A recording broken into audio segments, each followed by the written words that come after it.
बिस्मिल्लाहिर्रहमानिर्रहीम, अस्सलाम वालेकुम। इस वीडियो में हम बुक की पोस्टुलेट नंबर 3 और 4 को डिस्कस करेंगे। जो प्लेन के पोस्टुलेट हैं, जिस तरह लाइन के बेसिक पोस्टुलेट्स थे कि कम से कम हमें 2 पॉइंट्स चाहिए लाइन को डिटरमिन करने के लिए। अगर हम एक पॉइंट से लाइन को पास करते हैं तो हमारे पास काउंटलेस चॉइसेस हैं, अनलिमिटेड नंबर ऑफ चॉइसेस हैं। इसी तरह प्लेन के लिए हमें कम से कम 3 नॉन कोलिनियर पॉइंट चाहिए, तभी हम एक प्लेन को डिफाइन कर पाएंगे।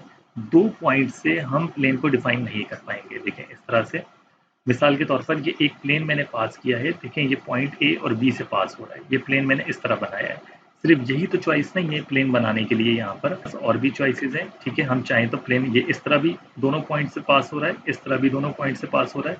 तो ये काउंटलेस नंबर ऑफ प्लेन्स हम बना सकते हैं इन 2 पॉइंट से, कि ये तीसरे पॉइंट से पास नहीं होगा। अगर हम तीसरा पॉइंट भी बना देते हैं, अब इसके पास कोई चॉइस नहीं है, सिर्फ और सिर्फ एक ही प्लेन पास हो सकता है इन 3 नॉन कोलिनियर पॉइंट से। सिर्फ 2 पॉइंट से बहुत सारी चॉइसेस हैं। जिस तरह लाइन में अनलिमिटेड नंबर ऑफ चॉइसेस थी, कई सारी लाइंस बन सकती थी, इसी तरह यहाँ कई सारे प्लेन बन सकते हैं। ये तमाम के तमाम प्लेन इन पॉइंट ए और बी से ही पास हो रहे हैं। अगर हम पॉइंट ए, बी और सी, ये 3 नॉन कोलिनियर पॉइंट्स हैं, एक लाइन पर नहीं है, अगर इनसे हम प्लेन पास करना चाहें तो हमारे पास सिर्फ और सिर्फ एक यही चॉइस है। यही एक प्लेन इन तीनों पॉइंट से पास हो सकता है। इसके अलावा हमारे पास कोई चॉइस नहीं है कि कोई और प्लेन हम बना सकें। तो सबसे पहला पोस्टुलेट तो यही हो गया, one and only one plane pass through 3 non collinear point. कम से कम एक प्लेन हम पास कर सकते हैं 3 नॉन कोलिनियर पॉइंट से। तो अब हम पॉइंट की मजीद कुछ पोजीशन रीअरेंज करके देख लेते हैं क्या वाकई पॉइंट की पोजीशन चेंज करने से एक ही प्लेन गुजरता है, क्योंकि ये पोस्टुलेट है, इसका कोई प्रूफ नहीं है। तो देखें तीनों पॉइंट्स ही प्लेन पे मौजूद हैं।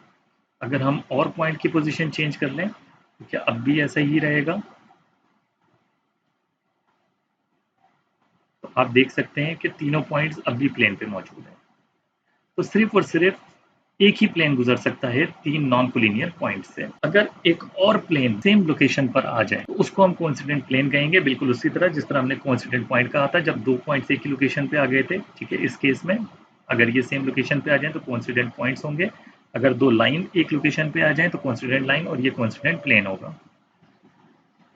ये postulate number 3, one and only one plane passes through 3 non collinear points. Postulate number 4 हम देखते हैं कि अगर कोई भी 2 पॉइंट्स से लाइन पास हो जो कि प्लेन पे मौजूद, तो पूरी की पूरी लाइन ही प्लेन पे रहेगी। तो इससे क्या मकसद है? देखें ये 2 पॉइंट्स ए और बी प्लेन पे थे, अगर मैं इससे एक लाइन पास करूं तो ये पूरी की पूरी लाइन जो है वो प्लेन में मौजूद रहेगी। इससे हम क्या टेक अवे, क्या मैसेज ले सकते हैं? क्योंकि लाइन की प्रॉपर्टीज हम पहले डिफाइन कर चुके हुए हैं कि लाइन दोनों साइड से इन्फिनिटी तक जा रही होती है, अनबाउंडेड है। इसी तरह अगर ये लाइन इन्फिनिटी तक जा रही है और ये प्लेन पे ही मौजूद रहेगी तो प्लेन भी इन्फिनिटी तक जा रहा है, प्लेन की भी कोई बाउंड्री नहीं है। ठीक है, ये पॉइंट्स ना ये यहाँ से बाउंड्री है और किसी भी डायमेंशन में इसकी कोई बाउंड्री नहीं है। 2 डायमेंशनली यानी प्लेन होता है तो कोई बाउंड्री नहीं है। प्लेन में हम अप डाउन जा सकते हैं और लेफ्ट राइट जा सकते हैं। हमारे पर्सपेक्टिव के हिसाब से हमें ये अप डाउन नजर आ रहा है और लेफ्ट राइट नजर आ रहा है। और दूसरा ये कि ये प्लेन जो है वो स्मूथ है। स्मूथ से क्या मकसद है कि इसमें कोई गैप नहीं है। ऐसा नहीं है कि कोई सुराख है बीच में या कोई गैप है जहां पे बीच में डिसकंटिन्यूटी आ रही है। तो ये एक स्मूथ प्लेन है और ये इन्फिनिटी तक जा रहा है। ये हमारा पोस्टुलेट नंबर 4 का मैसेज।